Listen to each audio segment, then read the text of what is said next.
कभी सोचा है कि कोई ऐसी जगह हो सकती है जहां वक्त जैसे थम सा गया हो?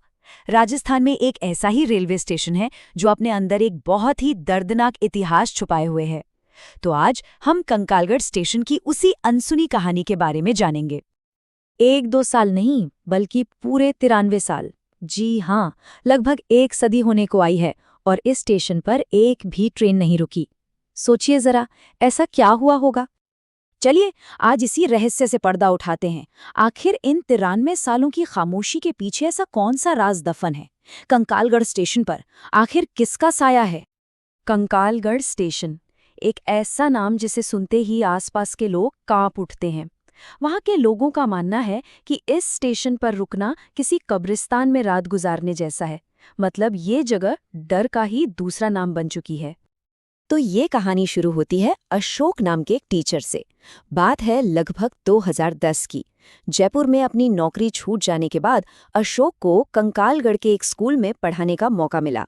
अब उसे बहुत लोगों ने रोका, पर उसने किसी की एक न सुनी। और बस यहीं से अशोक की जिंदगी में एक ऐसे सफर की शुरुआत हुई जो उसे एक अनजाने खौफ की तरफ ले जाने वाला था। एक ऐसा फैसला जिसे लेने से उसे सबने मना किया था। कंकालगढ़ पहुंचते ही अशोक को लगने लगा था कि भाई कुछ तो गड़बड़ है। हॉस्टल पर ताला लगा था और उस पर मरम्मत का बोर्ड टंगा था। स्कूल भी बंद था। और हद तो तब हो गई जब उसने देखा कि उसकी बाइक के दोनों टायर भी पंक्चर हैं।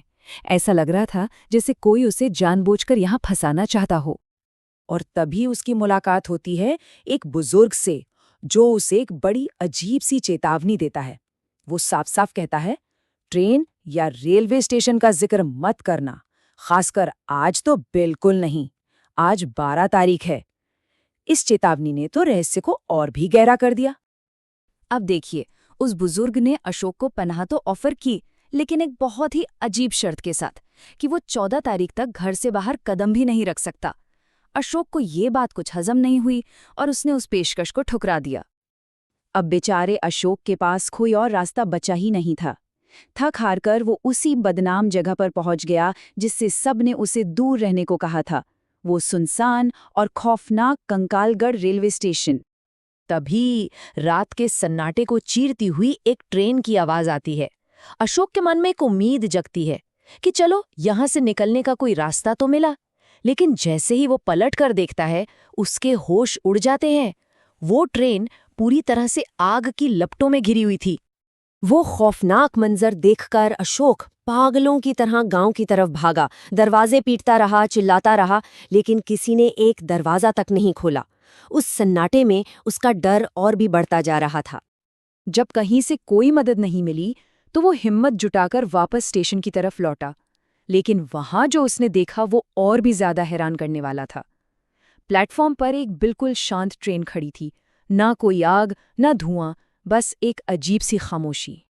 अशोक ने हिम्मत की और उस खाली ट्रेन में चढ़ गया। पर जैसे जैसे वो आगे बढ़ रहा था, उसे लगा कि वो अकेला नहीं है। उसके हर कदम के साथ साथ कई और कदमों की आहटें भी आ रही थी। उसने हिम्मत करके पीछे मुड़कर देखा और जो नजारा उसकी आंखों के सामने था, उसने उसकी रूह कंपा दी। पूरी की पूरी बोगी कंकालों से भरी पड़ी थी। ये देखते ही अशोक वहीं बेहोश हो गया।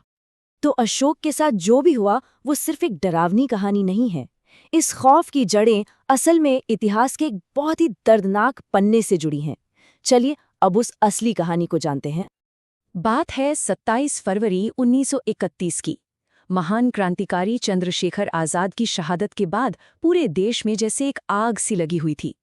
प्रदर्शनकारियों से भरी एक ट्रेन को ब्रिटिश अधिकारियों ने आग के हवाले कर दिया और वो जलती हुई ट्रेन, हाँ, वो कंकालगढ़ स्टेशन पर आकर रुकी थी। सोचिए, उस आग में एक दो नहीं, पूरे 1300 लोगों की जान चली गई थी। ये आंकड़ा ही इस त्रासदी की भयावहता बताने के लिए काफी है और यही इस पूरी किंवदंती का आधार भी है। अब सवाल ये उठता है कि उस ऐतिहासिक हादसे का अशोक की कहानी से आखिर क्या कनेक्शन है? हुआ ये कि उस रात के बाद अशोक फिर कभी किसी को नहीं मिला। हमेशा के लिए गायब हो गया। लोगों को एक पुराने खंडर के पास बस उसके जूते मिले थे। और तभी से आज तक हर महीने की 13 तारीख को कंकालगढ़ के लोग खौफ में अपने दरवाजे बंद कर लेते हैं।